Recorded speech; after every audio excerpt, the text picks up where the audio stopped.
Hello and welcome everyone to the latest of the discussions. This week we're going to be looking at ship classes. What are they? What do they do? Including stuff like ship classes and generalization, small ships including corvettes, frigates and escorts, lighter ships, so light cruisers like carriers, destroyers, standard vessels like cruisers, etc., heavy ships, battle cruisers, battleships and carriers, big boys, your dreadnoughts, your super dreadnoughts, etc., support ships, repair, refuel, resupply, non-standard ships, which you might find, and how to make them, and some sort of like typical varied fleet loadouts that you might sort of find helpful for potential RPs. So, first off, you know, we are a Sci-Fi Nation RP, and as one of the cornerstones of Sci-Fi Nation RP, warships and space battles and pew pew boom boom is sort of like one of the main draws and main parts of this roleplay, yeah? Warships sort of, in character allow power projection, they can respond to events, and, for you to both defend and attack in equal measure. And, they basically provide empires with actually going out into the galaxy and doing all kinds of things. Not all military, mind you. Still, despite this, warships are not all one uniform type, and they don't, come just in one version. Yeah, they come in all different classes, shapes, sizes, specialise in, one or different roles, and, your fleet always fits within a larger framework, yeah, of, your doctrine, your nation's doctrine, how they approach things, and how they, have methods of operation. So, your ship classes in your nation are going to be quite heavily diverse, but their exact specifics are always going to be up to you, yeah? So this is going to sort of take you through things that you want to consider and hopefully help you if you are not particularly well versed in what all of these are. So the first sort of step that we go is ship class names.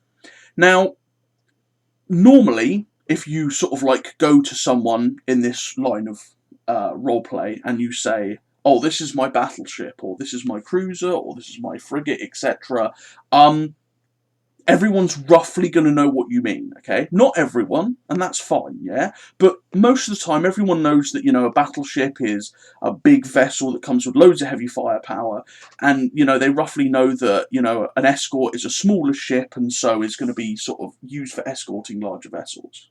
So, using traditional terms, like the ones that I'm mainly going to be going over in this, is the easiest and simple to do, yeah?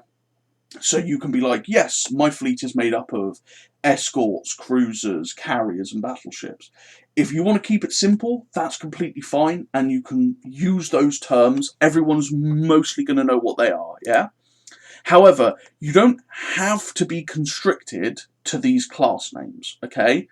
This is where it gets a little bit complex, but you can call ships effectively whatever you want to, yeah? So you can use non-standard naming, and I guess the best example that I can possibly give you from Ancerious is Triarch Incorporated, my mega corporation. And Triarch Incorporated is a subsidiary company of a larger cartel, okay? And they're under very strict laws that they can't maintain a standing, inverted commas, fleet, yeah? So they can't have any, like, cruisers or escorts or battleships or whatnot, but they're allowed to have a standing security force. So they decided to rename all their ships. So their corvette is called a monitor, or their escort is called a picket, or their cruiser is called a bulwark, or their carrier is called a drone deployment vessel. Even their dreadnoughts are called defenders. So it's all sort of legalese to get around the issue, but it goes to show that you don't necessarily have to use the conventional names that I'm going to be talking about today. You can name them whatever you want and go from there, yeah? My only thing with using non-standard naming conventions is try to make the names that you're going for sound kind of what the ship does, yeah? So if I say, this is my Azalion class picket, you could sort of think of, well, picket sort of means sort of like the little picket fences that you put around. I guess it's sort of small and it sort of does defensive roles. Or my Lasian class bulwark. Well, bulwark is sort of like a defensive emplacement, so I guess it's kind of big and does a lot of defensive stuff. So you've got to, if you're going for non-standard, try to use terms that somebody might go like, oh, okay, I sort of associate with that, yeah? And if necessary, just clarify, okay, in when you're like writing. It's just easier that way, you know.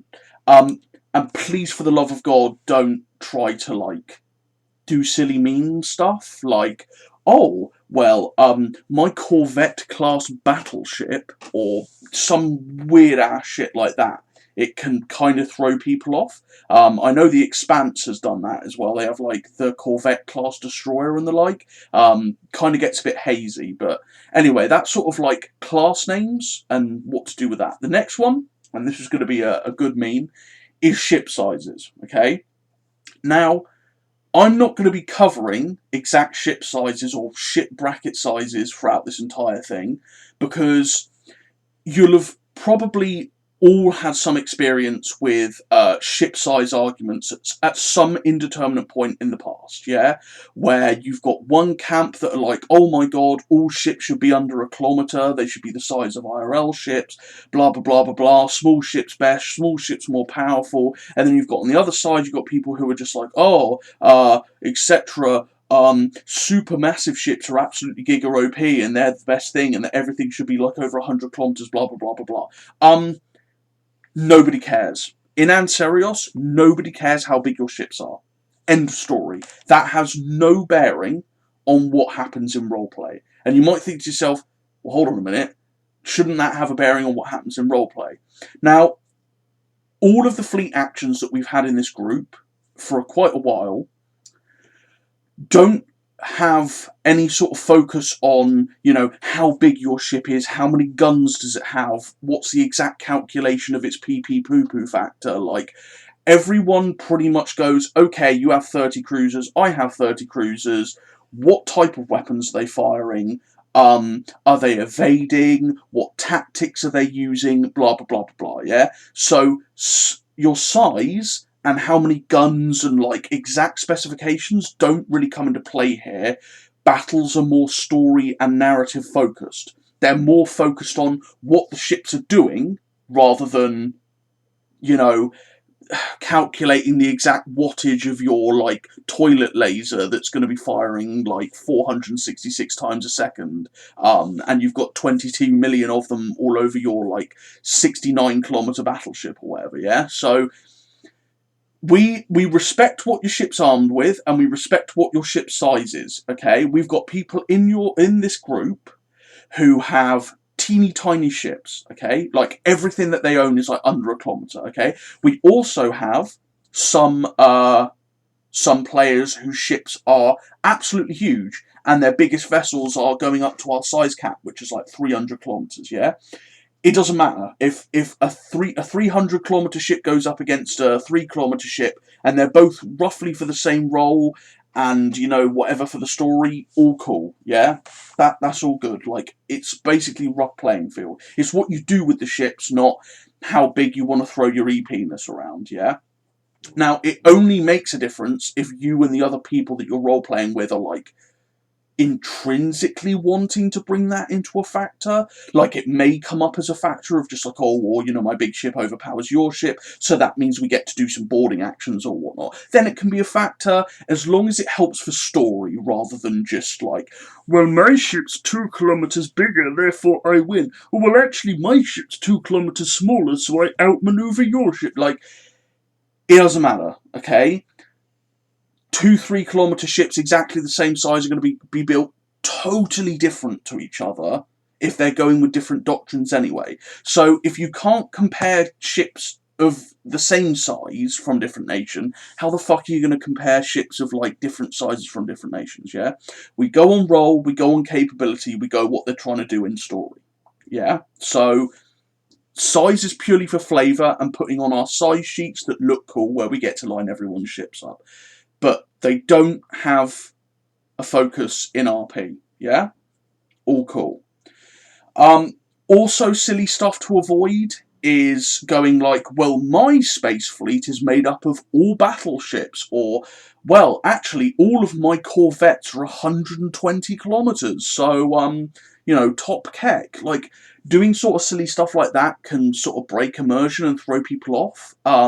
We've had players who have done this before, unfortunately, in the distant past, and it was kind of a bit shitty, so just sort of create a space navy that seems at least decent on paper. Like, if you look at your force declaration sheet, or like your fleet, or whatever that you're writing, and you go, yeah, that's alright, cool. If you look at it and go, maybe I shouldn't have put 6,900 battleships, like, yeah, if you're questioning it, then fair enough, yeah? Another thing, I guess, to quickly cover here is that our rules have changed lately in regards to how we track ship numbers. Frankly, we don't care anymore. We used to be quite particular about like how many ships you have, ship income per month, etc. We don't care anymore. You can start with a rough ship estimate. Most people have way below their ship cap anyway. And it doesn't really matter because, you deploy however many ships you want to an RP for story purposes. So that's all cool. So let's get on to the actual ship classes. Small ships, okay? These are corvettes, frigates, and escorts. So these are sort of, smallest of the warship categories. And these vessels are typically found in abundance in a fleet. And they represent a sort of collection of, patrol ships, point defence vessels, piracy suppression ships, and convoy defenders. And their whole thing is, being fast, quick to respond to situations, or to help cover heavier ships against smaller vessel attack. So, corvettes are traditionally the smallest true class of warship, and they're obviously depending on what your nation might use them for, used for, solar system patrol, fast attack runs against enemy ships. They might also be used as missile ships, where they carry heavier, punchier weapons above their size class to fight off, like destroyers or whatnot. Or they might be used for purely support roles, like, little more than point defense boats. So, that's kind of like what you want to go with corvette-wise. They're typically very small. Very, very small, I might add. But yeah, they're your teeny tiny little boys. The term frigates and escorts is kind of interchangeable, and they describe vessels that are typically between corvettes and destroyers. They're usually used to provide defensive coverage for larger ships, with larger missile arrays, point defence, etc. Or they can be used to help fight off smaller vessels, such as corvettes, or even other frigates and escorts from larger vessels, while, they engage the heavier assets, because you don't want your battleship having to worry about the small vessels that are all picking at it, which your frigates can handle, while your battleship is busy dealing with the enemy battleship, for example. So, these smaller ships are typically great for rapid reaction across national borders, and sort of react to everyday emergencies, such as, my ships are being raided by pirates, or, maybe there's a border violation somewhere, or, maybe they're just undertaking regular patrols, for example. And then in larger fleets, they're used for the defensive and supporting role, but it could change to rapid hit and run, depending on doctrine, yeah? And obviously these ships, because they are the smallest in your fleet, they don't really hold up well to concentrated fire under pressure, and you don't really want to be throwing them against heavier ships. Some nations' doctrines tend to use these as actual, like, missile boats. I know, for example, my main nation, the Union, has their corvette as mounting a pretty heavy spinal railgun for its size, and they use that actually not to cover heavier ships, but they actually use their corvettes to go after and snipe, like, frigates and destroyers, or even challenge, like, maybe cruisers or whatnot. So, okay, so the next up is lighter ships. So these cover light cruisers, light carriers and destroyers. So lighter ships generally include vessels that are designated as non-capital ships, and they're typically used for fast operations such as potential convoy raiding or defense against heavier targets, but they can also strike smaller and lighter targets because they can get in and out better when conducting hit and run attacks against enemy forces or infrastructure. So your main sort of ship in this area is going to be the destroyer. Destroyers are excellent standard vessels, and they are designed to be capable of striking against larger ships and also holding their own in line combat. They're very fast, they're versatile, they're pretty cheap compared to, heavier assets, and destroyers can really make up the bulk of some nations' fleets, providing quite cheap and fast heavy hitters as a core of their doctrine. They can also be pretty long endurance vessels as well, and excellent at escorting larger warships. You'll know that, obviously, I don't like comparing maritime warships with space warships, but modern day destroyers are pretty versatile in what they can do. So there's no reason that space versions can be any different. Next up, we have light cruisers. They're sometimes also called destroyer leaders, depending. But they are cruisers which usually mount lighter protection or armament in exchange for more speed. So you have cruiser-sized warships, which typically forego the lighter armour, and they can rapidly chase down targets or rapidly withdraw when undertaking hit-and-run strikes, yeah? As previously stated, they sometimes lead destroyer packs and other lighter elements to make up sort of small rapid reaction or attack fleets that can really easily get in, deal some damage, and get out again, and not have to be slowed down by heavier elements. Next up is light carriers. They pretty much provide attack craft capability to small forces without needing huge logistics trains to maintain huge fleet carriers, yeah? And they're able to keep up with faster elements of your fleet while bringing, the versatile bomber and fighter capacity to these smaller elements. They typically have, obviously, vastly less attack craft being able to be deployed and used, but it's better with the payoff of having none, for example. So, these lighter elements are often very fast, they hit hard for their size, and give them excellent raiding and hit and run capabilities, yeah? But again, due to the fact that they usually emphasize speed over anything else, these elements are typically quite easier to damage or destroy, although again, this is completely up to how you use and design them.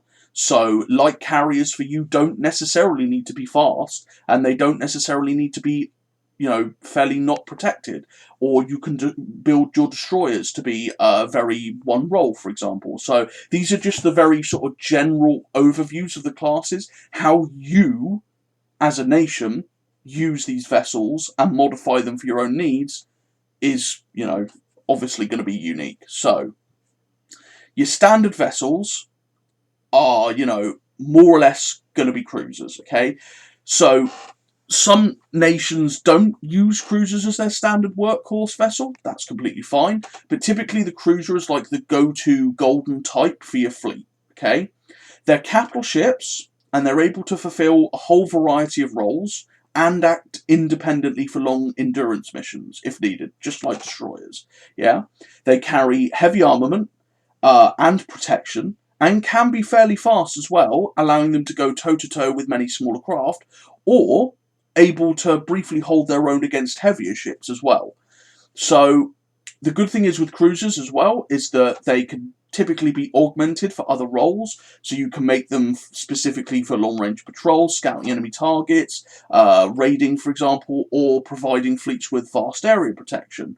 And, just like the fact that their light cruisers exist, you can get other variants, so heavy cruisers, although sometimes people call them armoured cruisers, is typically a term used to designate cruisers that have been upped in their protection or armament to give them heavier staying power in battles against usually battleships or heavier elements.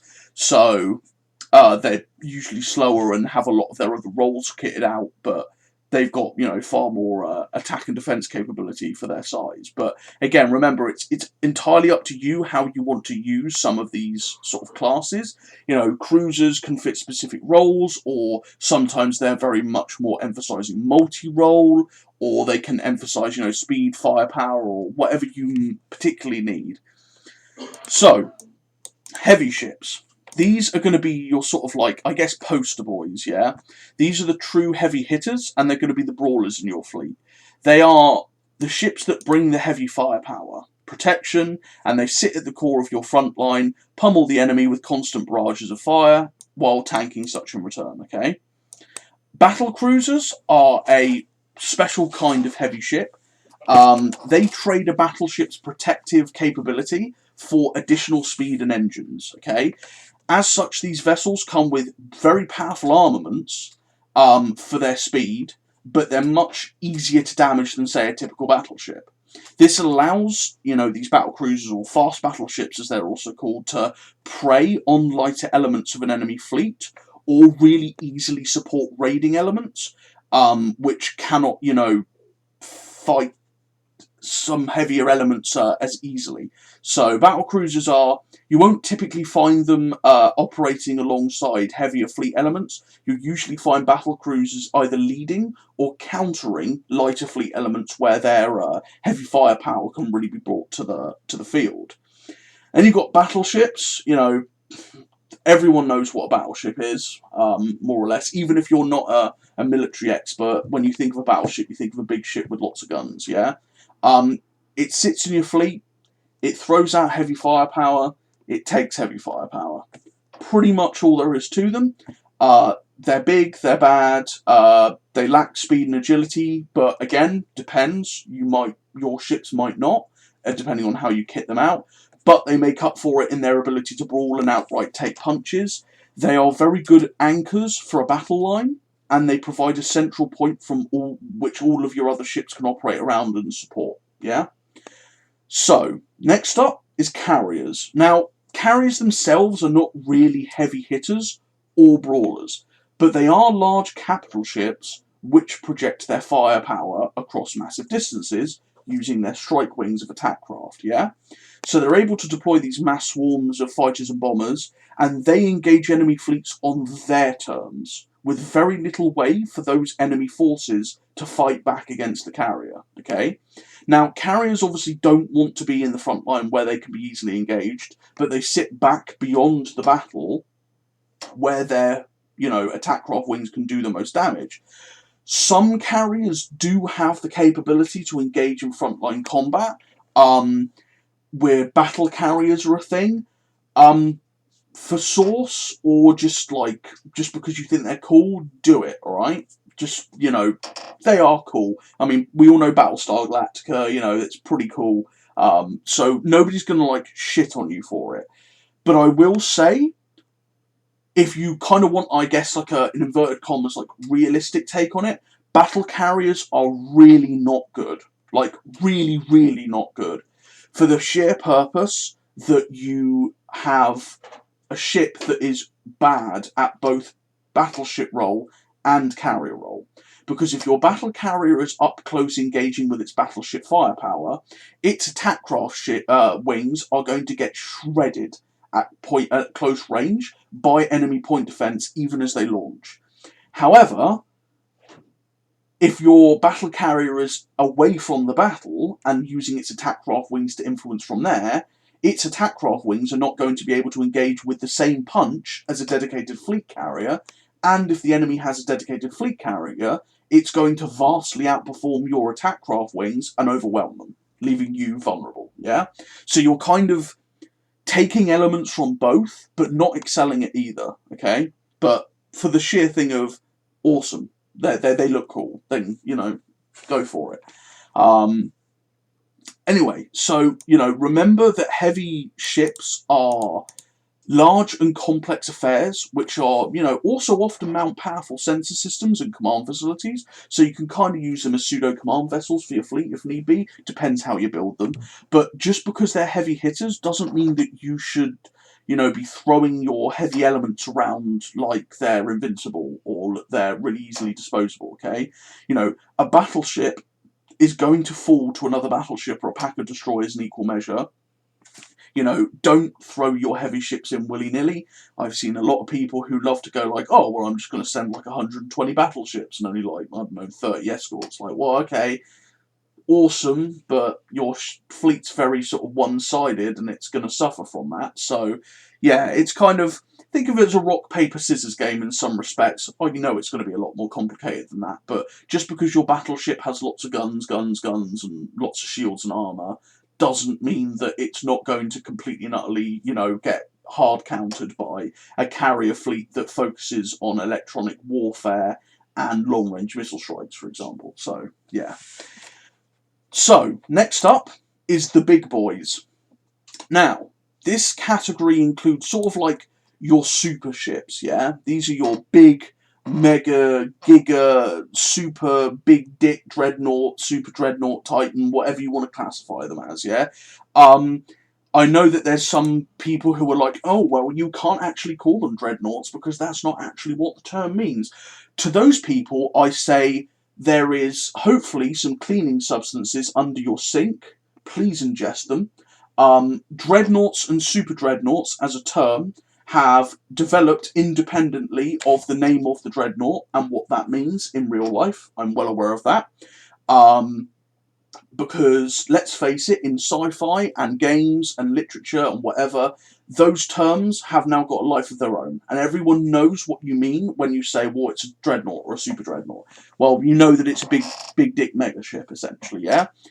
These ships are going to be bigger than battleships, and they typically go toe-to-toe with multiple capital ships at once. And, you know, they're pretty big behemoths, able to batter aside enemy fleets or survive attacks by enemy forces. Excuse me, I'm just going to take a drink. So, dreadnoughts / super battleships / super carriers, whatever you want to call them. They're basically a step up from battleships, okay? They're able to take on squadrons of battleships in terms of capability, and they have really heavy defense and offensive capability to back that up. Usually, they are pretty piss poor agility and speed. Again, that doesn't have to be the case with depending on what you're designing. But they're more than a match for anything below anything of their own class. And they can also mount their own attack wings or their own specialised role equipment like mega sensors, CIC, electronic warfare. You know, you've got a big giga ship, so try to make it more than just, you know, I place big thing, it goes shooty shooty. You know, make it interesting. And then you've got your super dreadnoughts / titans, or, you know, whatever you want to call them. These are kind of, again, a step up from a dreadnought. These are usually going to be your fleet flagship, or they're going to mount a super weapon, or they're going to be kind of like, you know, the biggest of the biggest in your fleet, okay? They're unmatched in their ability to go toe-to-toe with enemy fleets, just on their own. Even unsupported, some of these big mega ships are going to be able to, you know, tank smaller fleets quite easily, and destroy them. But, of course, you know, please don't send out your giga ships unsupported. We have some instances of that happening here, and it's kind of a meme. But yeah, so sometimes, you know, your big super dreadnoughts might mount your super weapons, which can crack a planet, or, you know, even destroy hundreds of ships at once. Or your big giga ship might act as a truly massive command and control vessel for, you know, huge ship engagements, for example. Or it might just be a massive anchor for a really heavy fleet engagement. So, again, you know, such ships that you're building at this scale are going to be really rare, and they're going to be massively resource intensive for your empire to build, yeah? So deploying them is going to be, you know, you're rarely ever going to use these things in combat. And if you do, and you lose one, it's going to be pretty, you know, fatal to your military, your economy, and also as a political loss as well. But, however, they can bring really big, you know, benefits to your fleet and to large fleet combat that shouldn't be looked over, okay? So, Next up, the things that you don't really see. Support ships. These are going to be, your standard logistics vessels and ships that help support a war fleet behind the line. They are not equipped for frontline operations. They are typically lightly defended with little of the way in offensive armament, and these vessels stick behind the combat line, and they tend to warships which withdraw from the battle to resupply. So such vessels can include really large tanker ships for fuel or water. Remember that once your ships are in combat, it is incredibly fuel intensive. Okay, because what you're generally running your reactors on for just cruising around and doing whatever. Your endurance ship might be rated for, say, a month, independent, but that's if the ship's just sort of cruising around a solar system or several and not really doing much. The moment your ship is diverting massive amounts of power to its laser capacitors, railguns, missile launchers, engines, shields, point defense, sensors, command and communication equipment, cyber warfare equipment, all of your sort of endurance and fuel usage just goes absolutely out the window. So instead of having my ship's equipped with enough fuel to, say, go a month on its own, well, suddenly that number might go down to 2 days, or even less, 18 hours. So suddenly your ships have a threat of running out of fuel mid-combat. So your vessels may withdraw at the combat when it's safe to do so, meet up with your supply vessels that are hanging about the edge of the solar system or maybe another solar system over, and they can refuel them with these big, huge tanker ships. Another vessel would include ammunition vessels, ammunition trawlers. They can restock, your shells, your missiles, your propellant, etc. And then you have resupply vessels, which may contain, food, medical supplies, other crew amenities. They might also include other crew, replacement crew, that are ready to go. Again, you're going to take losses in combat. If your ship gets damaged, you're going to need crew to replace those losses. So they're going to be ready to go on some of these ships. And you might also get mobile repair ships as well, which are going to be these huge dry dock, cage arrangements that are going to be trying to sort of patchwork repair your vessels behind the lines, either for two outcomes. One, your ship is fucked, essentially, and this dry dock and repair vessel is going to desperately try and patch it together enough that you can sort of limp it back to your home space to go into a proper fleet yard where the engineers can then shout and scream at you for beating it up, and they have to try and repair it properly, or repair it sort of enough that you can send the ship back into combat and have it actually be mission effective again. So yeah, you've got sort of all of these support ships, but the key with support ships is they're very niche in the role that they fulfill. Okay, so your fuel tanker is going to be designed as a fuel tanker. Okay, or your repair ship is going to be designed as a repair ship. There's not really a lot of leeway with support ships on what multi-role. Okay, your ammunition or resupply vessels can sort of be the same, but at the end of the day, you want these support vessels to be really good at their job, because, as we'll get onto later, specialised ships are much better at that role than multi-role ships are at several roles. So, yeah.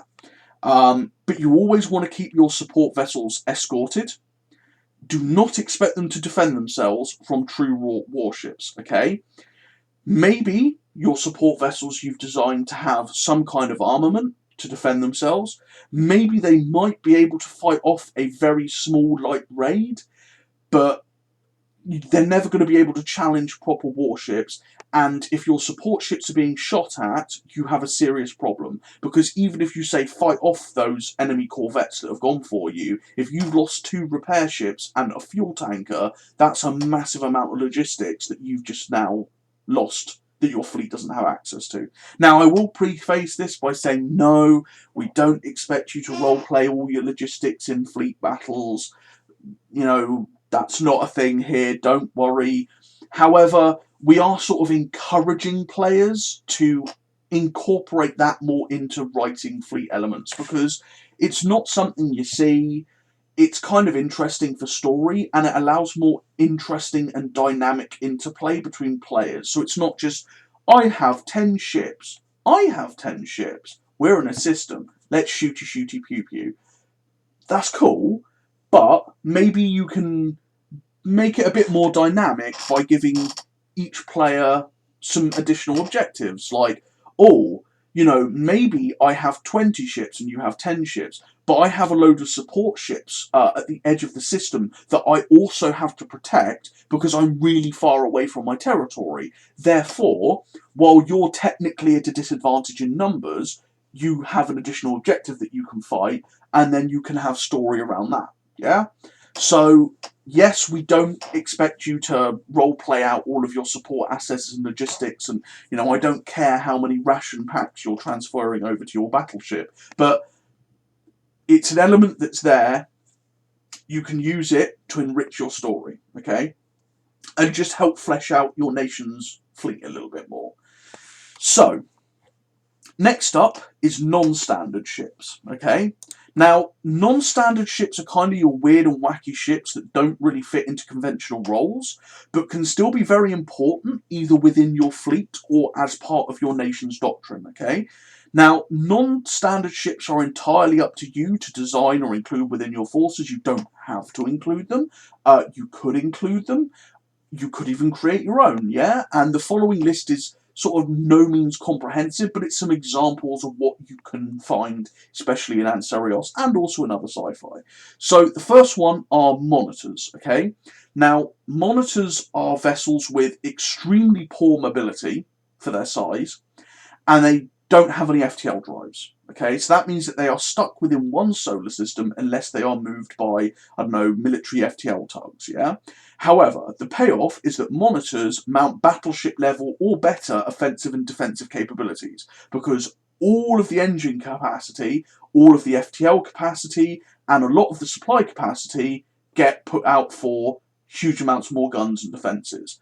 And monitors are able to threaten invasion fleets, slow down attackers to buy time for your actual fleet to arrive to challenge them, or it can augment any fleet assets or orbital defences that are already in system to try and fight off the invaders, yeah?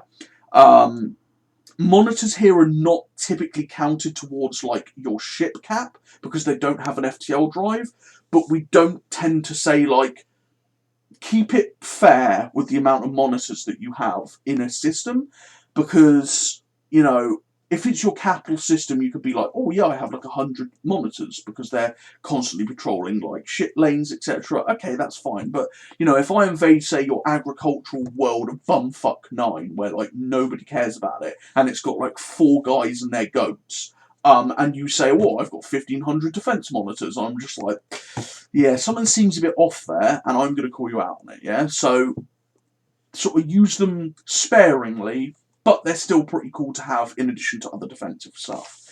So, next up are arsenal ships. Now, arsenal ships are interesting vessels in that they're not really a self-reliant ship, okay? Kind of think of them as a vessel that you just sort of bring along and they give you extra firepower, yeah? So, an arsenal ship itself might actually be fairly large, maybe battleship sized, but it doesn't have battleship defences, or anywhere near. It doesn't have powerful sensors. It doesn't have a lot of room for crew or supply capacity, and it might have mediocre engines and pretty shit mobility. But it might have like 20 gajillion missile launchers and enough data links to launch all of those missile launchers through other ships using it. So, you might have 3 cruisers and they might be on a particular mission, but they brought along their arsenal ship so that those 3 cruisers now have the firepower available to them of, a couple of cruiser squadrons, because they can then relay information back to the arsenal ship that can then fire, volleys and volleys and volleys of weaponry that the cruisers can aim and guide on target. So the arsenal ship doesn't really need to do anything but just sit there and be topped up with weapons. and these other ships then use that weapon. Sort of think about it like how artillery gets used in ground fighting, where you have units that are fighting on the front line and they can call up the artillery batteries and go, hey, I've got people moving on my positions, I need a barrage on these coordinates, and then, you know, the artillery will do a fire mission and target that. And then, you know, somewhere else along the battle line, somebody else might be calling up for an artillery barrage. Sort of the same premise in space at the very sort of basic level, but that's how that sort of works. National ships are pretty cool. Next up are command ships. Pretty self-explanatory. They're platforms that typically contain massive sensor systems, shit tons of communication systems, shit tons of data link facilities, and the coordination capability to handle entire fleets. Yeah, they always operate behind the lines, and they don't really have much in the way of defense or offense. Yeah. Command ships are sort of like support ships in that regard. They will be behind the front lines, they will be coordinating, and they will be making sure that your units on the front line know what's going on. They will be trying to help cut through enemy jamming or communications problems, and trying to make sure that your ships are as up to date on their orders and what's going on as they possibly can be, yeah? By coordinating all these different assets. And that kind of nicely links into the next ship, which is sort of electronic ships, or electronic warfare, or support, or whatnot. Now, these are also kind of self-explanatory. They are vessels that mount either massive sensors to try and cut through enemy jamming, or they mount massive jamming arrays that can, you know, help communication blanket jam the enemy, or they can house cyber attack facilities to try and disrupt the enemy's virtual battle space, deny communications, and they can also give electronic support to friendly fleets, and also identify enemy ships by using, you know, electronic location intelligence, for example. So they're sort of, again, they're support ships, but they actively support the frontline ships. Next up is stealth ships.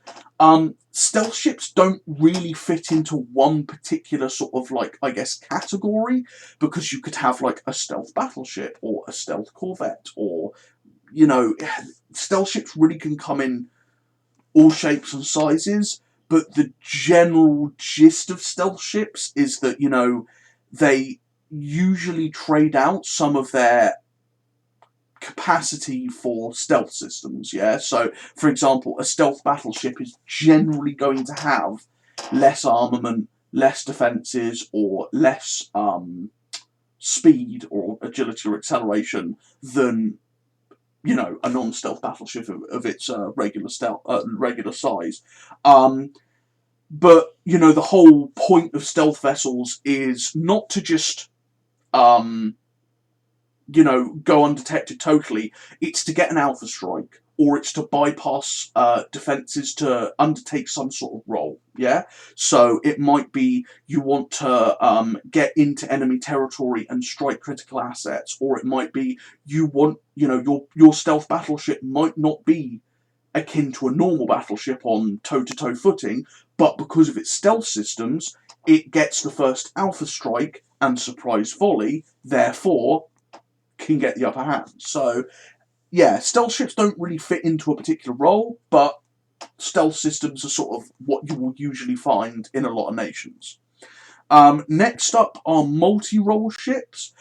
These are not really non-standard per se, but multi-role ships are something that a lot of players kind of go for. I've seen many nations done here where they only have, like, you know, 1 or 2 or 3 classes of warship, but they try to have all of the different roles of the battlefield rolled into those, you know, couple of classes. Now, having multi-role ships that fulfill all these different things on the battlefield are fine, yeah? They're jack of all trades. They can do the job that you want them to do. And they can sometimes be cheaper than specialist ships that are going to be doing the same role. However, while they are more versatile, multi-role vessels are not as good in those roles as specialised ships, okay? Say, for example, you have a cruiser, okay? And the cruiser is good for sensor operations, it's good at firepower, it's got some pretty good defense, it's got some attack craft capability, and it's pretty quick, yeah? Well, it's not going to have the same offensive or defensive capabilities as, say, a cruiser that is specifically designed to go brawling and tanking and shooting, and it's not going to have the attack craft capability to fight off, say, a carrier, and it's not going to, say, have the same agility and mobility as a dedicated, say, light cruiser, for example. So, while it is good in all of those roles, against specialised warships, it's really going to suffer. So, it's up to you if you want to go multi-role or you want to go specialist, because, you know, what could take you 5 different ship classes to do could all be done in one ship, but it depends on how well you want it done and what your doctrine demands, because some nations like to have, you know, large multi-role affairs, because that might be what their doctrine wants. So, last but not least is parasite craft, and these kind of fill the same niche as monitors, yeah? They don't have FTL. They're typically quite small, because they have to fit onto other ships, because other ships carry them into battle, and that's their sort of FTL lift, yeah? Now, parasite craft are typically unmanned. They have some armament, they have some defences, they're fairly quite fast. Usually, they're there to defend the mothership, okay? And they're usually expendable. That doesn't mean they have to be, and that doesn't mean that they have to be unmanned, but they're the way that I see them used most is sort of like an expendable loyal wingman, yeah? You have, like, say, a cruiser, and it mounts 8 of these smaller parasite craft, which all might be the size of a corvette, and they're all equipped with point defence and quite good defences, but that's all they really do, is just fly around the ship and help, you know, intercept incoming missiles or rounds, and maybe tank a shot or two for the cruiser, yeah? Obviously, the only downside with parasite craft is they can be quite expensive, especially when, say, the cruiser gets destroyed, and you've now got 6 additional parasite craft that are just, well, they're just lost in deep space. They can't get back. So, yeah, that's kind of like an interesting thing that you can do. Again, with parasite craft, don't be stupid. I've tried to have people before say, well, what if I have a corvette that can FTL in, like, 4 parasite super dreadnoughts? At that point, I tell you to go shoot yourself, and reevaluate your life choices, because that's clearly kind of exploiting some of the rules in that regard, let alone anything else. But, yeah, parasite craft are interesting, just don't go too overboard with them, okay?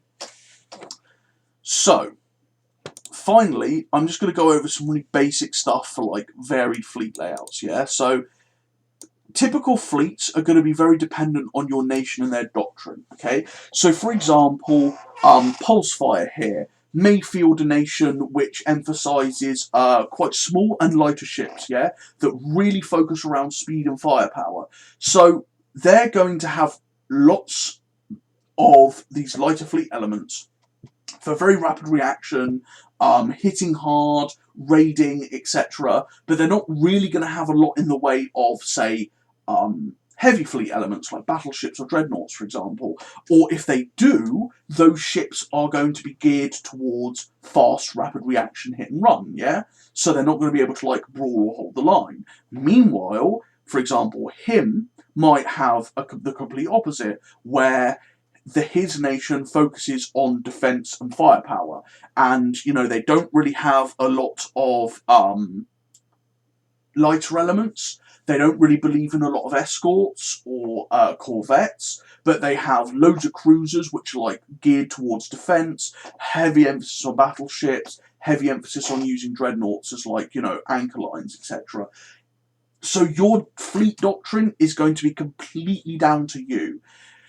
Look at what you have for your ships, look at what roles your ships want, like, are designed to do, and then say you're going into a role play. A particular example might be there is a skirmish over Fornax 5, and the person who you're doing it with is basically saying, hey, it's going to be a small skirmish. So that can tell you, okay, I'm going to send a small light fleet element. So I'm going to send some escorts, some corvettes, a destroyer or two, maybe a cruiser at absolute most, or a light cruiser, for example. Or you might be like, oh, I want to get involved with that massive fight over Adelshaven. So I'm going to send a load of my heavier elements. So, I'm going to send some battleship squadrons and a load of cruisers to protect them and a load of escorts to protect them. And maybe there's a dreadnought at the head, for example. So look at your fleet and all of your ships and sort of decide on what works for you, yeah? And what works for the role play. You don't want to be like, well, it seems that Brank wants a light skirmish over one of his outposts.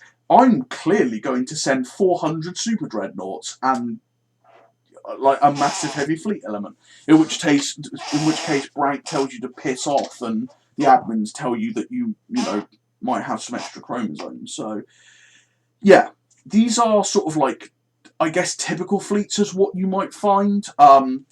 These are sort of examples that I came up with that you might want to use. So, for example, a typical light fleet would be, what you might find on conducting patrols across your nation's border, or doing a first response across your territory to a particular incident, or they might be guarding your trade lanes, or say there's been a flashpoint near yourself. This might be what's sort of like on hand to report to the situation. So the size of said fleet is obviously going to vary depending on what the RP requirements are, or what really the context is. But you're usually going to be sending a good mix of corvettes, escorts, maybe a few destroyers, maybe a single light cruiser or cruiser, as I said, for your fleet command ship. And as such, the fleet can be quickly responding and be fast and hard hitting wherever you might be. Now, another thing to sort of really cover here, it's a sort of a bit of a tangent, but it's tied in, is that fleets are not all on hand, okay? Now, say you have 1,000 ships, yeah? Those 1,000 ships are pretty goddamn costly to run, yeah? So for the most part, the majority of your fleet is either going to be at dock, undergoing resupply or maintenance, which is a thing in real life. Most of your fleet's going to be undergoing maintenance at any point in time. Or they're just going to be sort of, I wouldn't say mothballed, but just on standby, yeah? Where your ships are not ready to go. Now, obviously, the most expensive elements of your fleet, your dreadnoughts, your battleships, etc., are not going to be sort of like always on hand, okay? The cheaper elements of your fleet are going to be what's used the most regular. So your corvettes, your escorts, your destroyers, for example, they're the ones that are going to be like patrolling your territory or undertaking normal everyday affairs, yeah? So they're what's going to be on hand. So say Drac decides to invade Dana, for example, yeah? And Dana's like, oh fuck, I've got to like rally a fleet to defend, yeah? Well, Dana's not going to be instantly able to be like, well, here's 100 battleships, because those battleships take time to get ready, to get the crew ready, to get the supplies, to get it out of dock, and to get it going, yeah? And to organise it into a fleet element. However, Dana has shit tons of corvettes and destroyers and escorts that are all on patrols or responding to, like, piracy operations, etc., that can suddenly be like, boom, we've received the message, we're en route. So, a light fleet is going to be what you are usually going to use in most role plays, yeah? Because that's what they're going to send to sudden developments that are going on nearby or in another nation. So they're the ones that you're going to be able to pull off hand, okay? Now, medium fleets are what I would call sort of, heavy patrols, or they're underway with like piracy suppression, yeah, across like a whole area. Or maybe you've put together a medium fleet to respond to a pretty like heavier flashpoint or scenario where you might want to power project, or show up and be like, well, I'm here, I've clearly got some firepower, I'm ready to deal with whatever's at the task at hand, yeah? So such fleets typically contain quite a lot of small craft to help cover cruiser squadrons. So, your cruisers are usually going to be in teams, and they're going to be close to maybe a battleship or a squadron of battleships, maybe with a few carriers. It's really up to you. And, it all allows these fleet assets to operate as one entity, or you can split your medium fleet up into smaller categories. So you could be like, right, well, my medium fleet's just turned up to this location. All of the light elements are going to split down into, say, multiple light fleets, and the heavier elements are going to be at the back as this sort of like core heavy hitter, yeah? So it's really up to you how that really wants to respond to that situation, but that's an example of like something major's gone down, and you kind of need some ships on hand, and you might have a few battleships and a few carriers that are maybe on manoeuvres, for example, or doing some training, and they get to respond pretty quickly. And the last one is what I would say is a typical heavy fleet, yeah? Now, heavy fleets are really only used for one or two things, yeah? The first is a massive show of power projection. So, for example, sailing a massive fleet past somebody's territory into maybe a contested region, being like, well, you don't want to fuck with us because we've got all of these ships back here and we're ready to go. Or you're going into a direct confrontation with another nation, and you are sending this fleet to a decisive battle, okay? Now, heavy fleets typically consist of many light fleets and medium fleet elements, supported by additional heavy ships, yeah? Including maybe carrier squadrons, additional battleship squadrons, maybe even a dreadnought or several with a super dreadnought at the helm. It's really up to you. You're deploying to a decisive fleet battle that you really want to win, or a defensive, like a really important solar system, and readying such a heavy fleet takes time. So you're not going to be able to just pull one of these out of thin air in response to something happening. These are sort of like, all right, guys, something's going down, and we're going to get like, or we've been invaded in our outer systems. We need to get a heavy response force going immediately, because they're trying to draw us into a decisive battle, and we need to crush their invasion fleet. Ready all the battleships, ready all the carriers, ready the dreadnoughts, get everyone together, we'll organise big fleet, and we'll send it all in one go, yeah? So that's really all I can go over in terms of typical fleet layouts, because, again, it always depends on the context of the roleplay and what you're doing, okay? Because it depends on if you're going into a sort of, I guess, open roleplay, or it depends if you're involved in a war or some sort of battle with another player, and it depends on what the context of that particular roleplay or event needs, yeah? But always try to err on the side of caution, and as I've always said in all of the other discussions, talk to the other party. There is nothing worse than going to a roleplay and thinking, right, I'm going to invade Anna with 50 ships. Okay, it's going to be a light skirmish on the outskirts of his nation, and I'm going to try and like hit and run him. And it's been part of like a big build up, and we've done lots of RP beforehand, and it's kind of part of a larger escalation. And it's her. Oh, sorry. And all it sort of ends with is Anna deciding to bring in 500 like ships with shit tons of battleships and that, and using her forces to just go, that's a cute little invasion force, it's dead. So, always talk with the people that you're role playing with.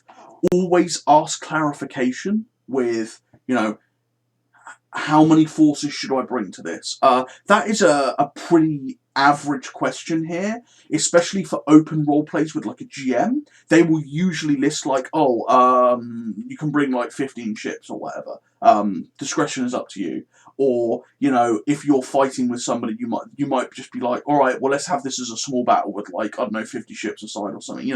It's all about communication, and it's all about the narrative, yeah? Do whatever's best for story. Do whatever best you guys think is going to be fun, okay? So, no throwing around giga fleets because you just want to, wave around your e-penis, which happens in a lot of other places. So anyway, that's all I've got there. Does anyone have any questions to ask in context about anything they're not sure on, anything in particular, anything that they want sort of clarified? Ask now while I take a drink. What would you define a sloop as? Something that I find on my toilet floor. No. A sloop is like the smallest patrol boat, effectively. It's what you would typically find, say, for your Coast Guard. You know, your Coast Guard. So your solar system patrol forces might use them for like border protection and stuff like that. That's what I would usually class a sloop as. Maybe it's also for like various military base patrols. I wouldn't use sloops in direct combat with other sort of warships. Next question. How would you handle a CIC focused command ship in RP? So how I would handle it is I would obviously have the traditional warships like punching it out on the front line. For the command ship, I would use it as the set piece for writing your commander. Yeah? For example, like, rather than your commander in that roleplay being on like a battleship in the middle of the fight, you could use your command ship as a centerpiece for where your commander is sort of like coldly and coolly looking over all of these reams of data. You know, there's like lots of people all around, all looking at all of the data streams that are coming in, trying to counteract some like jamming or whatnot. You know, it's all behind the fight, and it's all kind of, you know, instead of it being like hot and fiery, you know, we're in the battle, we're fighting, it's sort of like, you know, very cold, calm, looking at it from a bird's eye view and sort of like directing it from behind the scenes. That's how I would use command ships, or as a sort of like how I said with support ships, as an additional maybe objective to use in that roleplay, where, you know, an enemy might be able to go after the command ship, for example, and then your forces are in disarray for a couple of turns. So it's really up to you. But that's how I would use it sort of narratively and mechanically. So I hope that helps. Next is boarding tactics and the like. What is good to go and what isn't. I would not recommend boarding as a legitimate tactic. It's a long story as to why, but the general gist of it is that boarding requires your ship to get extremely close. Now, when I mean extremely close in space, I mean point blank range. And at point blank range, there is no chance to evade, and there is no chance for point defense to really engage, yeah? Because laser weapons are going to be auto-hitting you, and you can't evade that. Railguns and heavy guns are almost auto-hitting you anyway, and missiles are going to be almost auto-hitting you. At that range, where you're launching boarding pods or you're trying to teleport people across, you get mauled, effectively. Your ship gets destroyed before you can effectively board. Boarding in scenarios that are acceptable is if the enemy ship is crippled, it has no way to use its main drive to evade you, it has no way to effectively fight back, and you want to go in to extract data from the AI core, or take prisoners, or take the ship, that would be acceptable. You know, you can send in boarders then. In any other example, you're going to be taking, like, stupid amount of casualties. I don't really know when it's acceptable to be exposed to that amount of fire. I guess if there's, like, a really important delegate that's been kidnapped to board that ship, you might want to sacrifice a load of forces to try and board and get her back. The problem is with boarding is that the defender is at such a massive advantage. It's kind of like urban combat in that regard. You know, you can defend a ship with way less forces than it takes for the enemy to take it. But most boarding is done by, like, boarding craft or assault pods or, like, shuttles. I've rarely seen teleportation done, and that would also be extremely close range as well, because inverse square laws, and you don't really want to like teleport your guys into the void.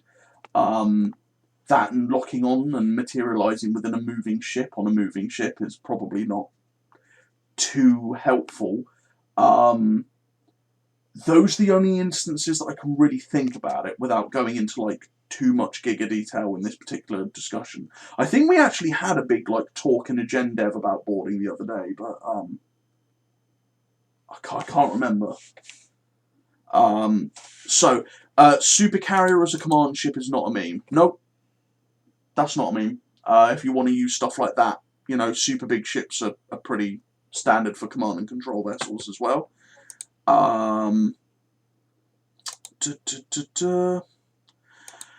What would be the difference between a normal carrier, an assault carrier, and a fleet carrier? So, assault carriers are what I would call, I would guess that they would be small. They would be kitted out for more direct combat. They would be more, I guess they would be more akin to a battle carrier, but not a battle carrier, if that makes sense. It can hold its own in a fight, but an assault carrier would what you would really want to be using if, say, you had to board not a ship, but like an asteroid base or a space station, or what you would use to deploy ground forces and support ground forces in a orbital drop. Yeah, you would have your assault carrier go in. It's way more heavily armed and armoured than traditional carriers. It's got a lot less attack craft than a traditional carrier, but it can get in there, survive, and, you know, actually assist in landings. So, yeah, you would rather like use it to support actual boarding or landings rather than, you know, using it in direct fleet to fleet. A fleet carrier is what I typically refer to as your normal carrier. So that's your big sort of Nimitz class with, you know, able to supply massive attack craft wings to go and destroy the enemy. And then you've got light carriers / escort carriers, depending on what you want to call them, that are your small ships with attack craft capability that can help lighter elements. So hopefully that sort of clears that up. When it comes to fleet compositions for RPs, is there ever a thing that is too top heavy or the inverse? It really depends on the RP. So obviously, again, as we were sort of talking about, if you're joining, say, an open RP with a GM and they tell you to bring like 10 ships and it's like a piracy RP or it's in response to like a small event, you obviously wouldn't take like 8 battleships and 2 fleet carriers, for example. You know, you wouldn't go too top heavy. And the inverse would be, obviously, you know, me and you are having a fight, and we say, oh, let's have 150 ships aside, you're defending, I'm attacking, and I bring like a mix match of like heavy and medium fleet elements, and you decide to have like 120 corvettes, 20 escorts, and like 10 light cruisers. Would be a bit sort of, you know, bottom heavy, if that makes sense. So it really depends on what you want to go for.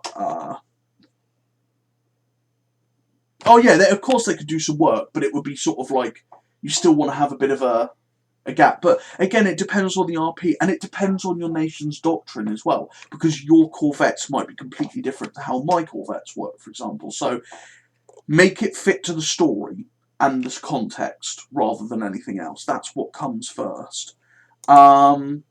Can ships re-enter the atmosphere of planets or celestial bodies, and if so, is there a general size cap or class cap at which this stops being feasible? Yes, ships can enter the atmosphere. However, it depends on if you design them to, because some ships obviously can't, some ships can.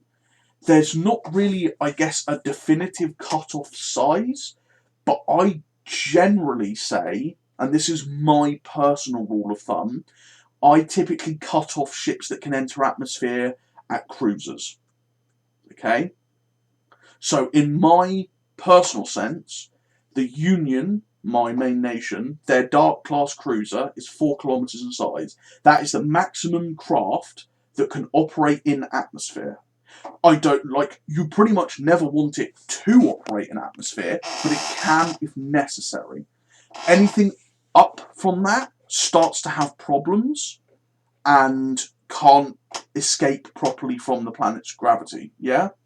And is too unwieldy to use in atmosphere. Again, it depends. You could build all of your fleet to operate in atmosphere, or you could say that none of your fleet can operate in atmosphere. Of course, if you've got like super, 100-kilometer like mega ships, I would say don't operate them in atmosphere because obviously, the gravity would probably really screw them up, probably break them to be honest. But yeah, that's sort of my response to that.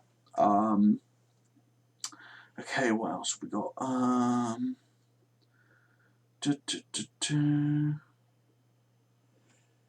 Yeah, fleet tenders tend to operate between fuel tankers and cargo ships along those lines.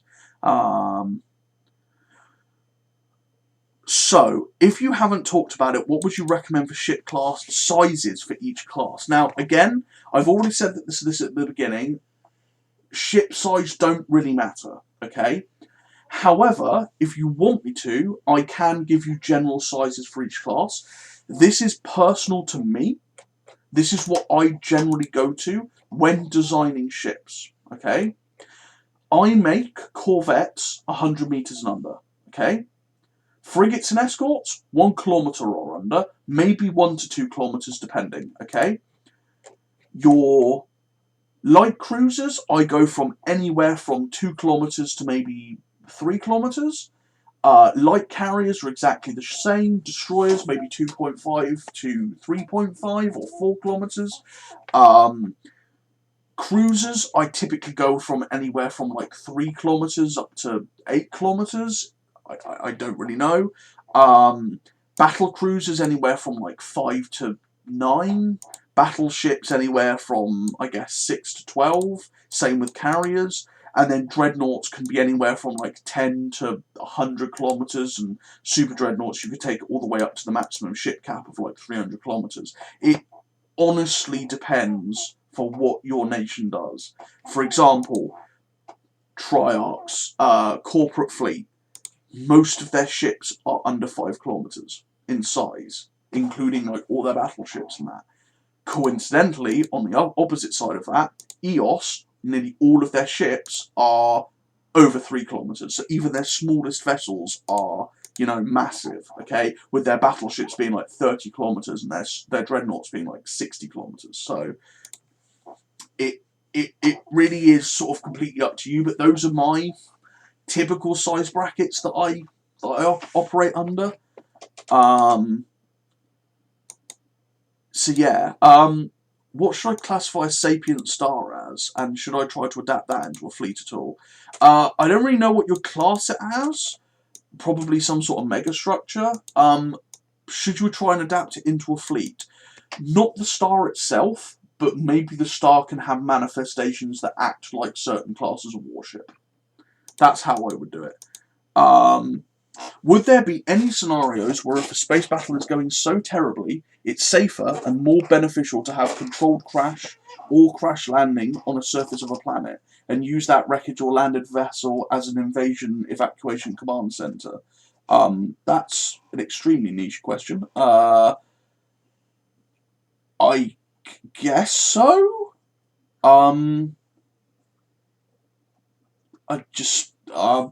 If you need to crash your ship into a planet, sure, I wouldn't recommend it. The ship's going to come worse off, and there's probably not going to be much survivors, but it's not going to, like... If you're then planning to use that ship as some sort of, like, defensive emplacement, unless you can bring that ship down perfectly without issue, there's not really going to be much of that ship left to fight, if that makes sense, or take cover in. So yeah. Is there a guide on planetary invasion anywhere? I will get back to you on that. I believe there is, and if not, it will come in the future. Any other questions?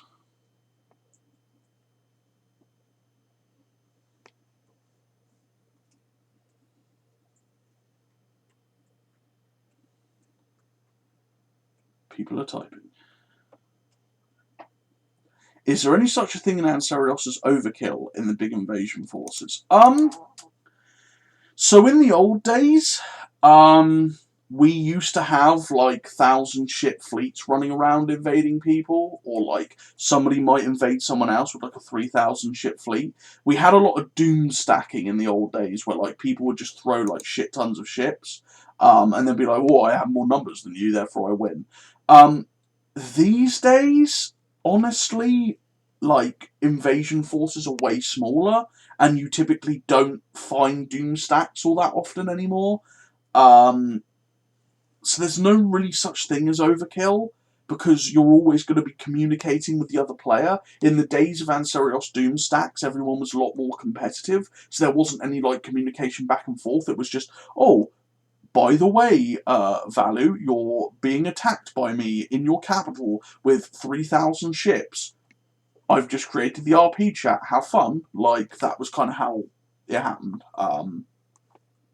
But that doesn't happen anymore. So if somebody is invading somebody, they've usually talked it all out beforehand, and they know what's going to be invading, and, you know, there won't be any overkill because everything's talked out beforehand. Super weapons, are they classified as ships at times, or do they count as equipment? So a super weapon counts as a super weapon. It won't take up a ship slot. Unless it is mounted on a ship. But then, even then, like, not typically. So yeah. You can find ships that are like, oh, this is a super dreadnought that I have, but it also happens to contain the Ballbuster 9000 or something, you know, super weapon mounted to it. How to handle different ship types, not as in class, but like style. Speedy, tanky, slow, etc. Really, that's kind of up to you. You know, it depends if your faction emphasises speed or tankiness, or, you know, I definitely recommend, no matter what your emphasis is for your fleet, I definitely recommend some like larger, heavier elements and some small, lighter elements. Yeah, that's sort of like something that I universally recommend.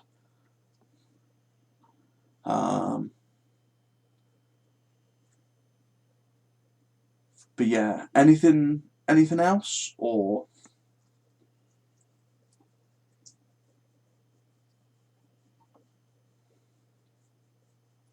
Oh, I see blank typing.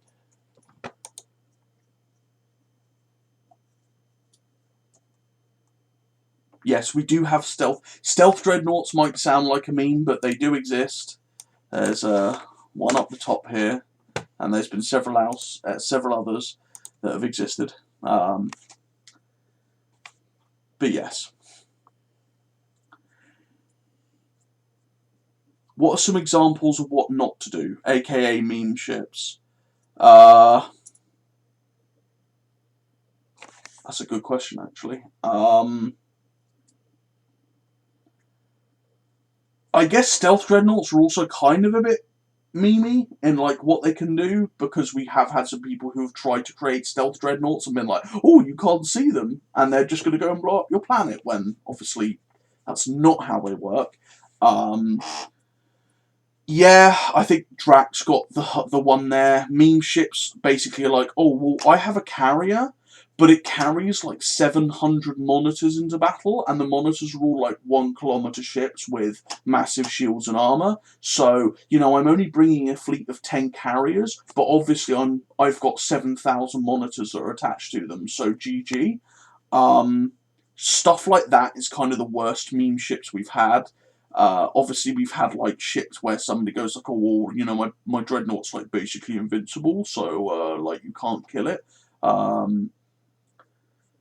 What other meme ships have we had? We've had some ships that were, there was a dude once a long time ago who effectively had like IRL ships in space, but they were take like the top half of an Arleigh Burke, copy it, flip it, and then put it on the bottom half of the Arleigh Burke. And they were like the size of an IRL Arleigh Burke, and they had more or less the same weapons as an Arleigh Burke. And he would argue with us that these like 100 and whatever meter ships with like modern day weapons were fully capable of going toe to toe with like a 3 kilometer vessel with like laser point defense and like, you know, antimatter weapons or something. You know, I know that we say that, like, you know, your size and your tech, like, doesn't necessarily determine the fight, but there is kind of a bit of a limit where you go, that doesn't really make sense, you know? Like, your, you know, 500-meter destroyer is not going to be fighting my, like, 150-kilometer dreadnought on equal footing, you know, if I know what I mean. How would ship classifications change at higher tech levels? Entirely up to your nation. I guess that you will find that most of the high, very superior nations in this group actually have fleets that don't really conform to standard classifications. Like at all. The Singers have like weird psychometric ships and living sentient devices.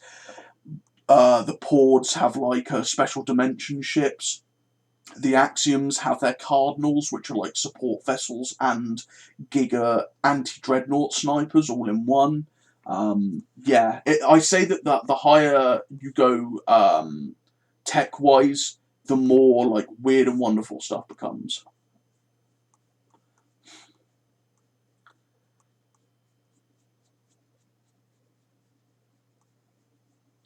Anything else, or is that it?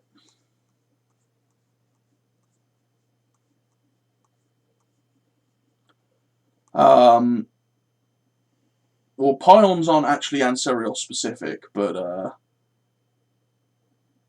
yeah, like stuff like blinkers are like pretty much a good like non-standard thing. They're the Cardinals, which are ships that are extremely good at cyber warfare and jamming, and they have weapons that are extremely slow firing, but they will destroy stuff like super dreadnoughts in a single shot. But they're absolutely useless against, say, hordes of like corvettes or whatever.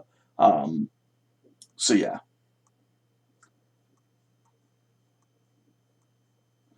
But yes, pions are not specific to Ancerios, they are real-life particles.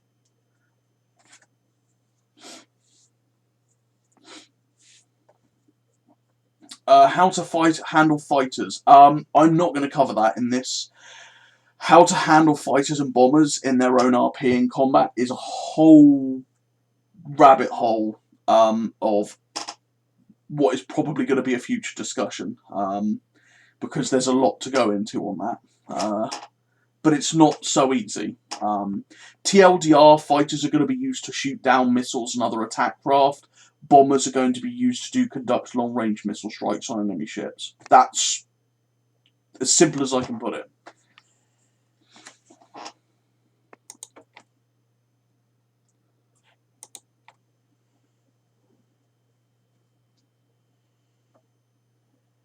What, fighter versus warship? Warship wins. No contest.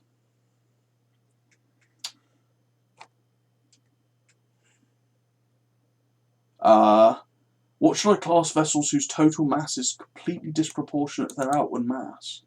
So small size but huge mass. Depends what their role is. I would classify them on the roll.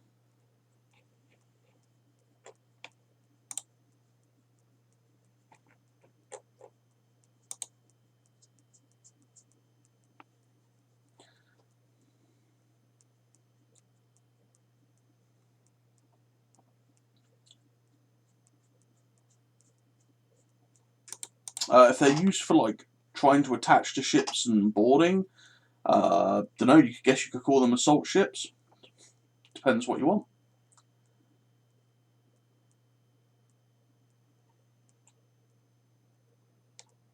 Right. Any other questions?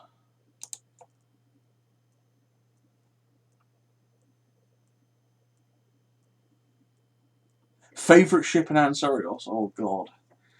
I don't know if I can be recorded for saying that. I don't know. There's a few that I really like, but it's going to be having to. It's going to have to be like the blinkers, the Cardinals. Some of their newest designs just look awesome. And not to toot my own horn, but I actually love the Triarch ship designs. They're my favourite, I think I have to say.